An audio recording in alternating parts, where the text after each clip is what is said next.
ಬಳಸ್ಕತ್ಯ. ನಾವು ಏನಾಗಿದ್ದೇವೆ ಆ ರೀತಿ ಇರೋದನ್ನ ಕಲಿಯೋಣ ಪ್ರಿಯರೇ.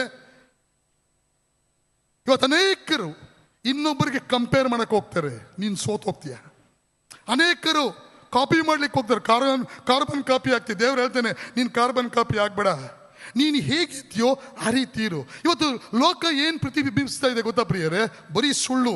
ನಿನ್ನ ಹತ್ರ ಹೆಚ್ಚು ಹಣ ಇದ್ದರೆ ನೀನು ಸಂತೋಷವಾಗಿರ್ತೀಯ, ನಿನ್ನ ಹತ್ರ ಹೆಚ್ಚು ಸಂಪಾದನೆ ಮಾಡಿದ್ರೆ ನಿನ್ನ ಎಲ್ಲರಿಗೂ ಪ್ರಾಮುಖ್ಯ ವ್ಯಕ್ತಿ ಆಗ್ತೀಯ.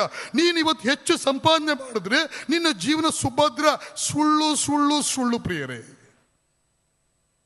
ನಿನ್ನ ಸೆಲ್ಫ್ ವರ್ತ್ ನಿನ್ನ ನೆಟ್ವರ್ತ್ ಮೇಲೆ ಆಧಾರಗೊಂಡಿಲ್ಲ, ನೀನು ಯಾರಾಗಿದ್ಯಲ್ಲ ಅದ್ರ ಮೇಲೆ ಆಧಾರಗೊಂಡಿದೆ. ನಿನ್ನ ಹತ್ರ ಏನಿದೆ ಅದ್ರ ಮೇಲಲ್ಲ, ನೀನು ಯಾರಾಗಿದ್ಯಾ ಅದ್ರ ಮೇಲಾಗಿದೆ.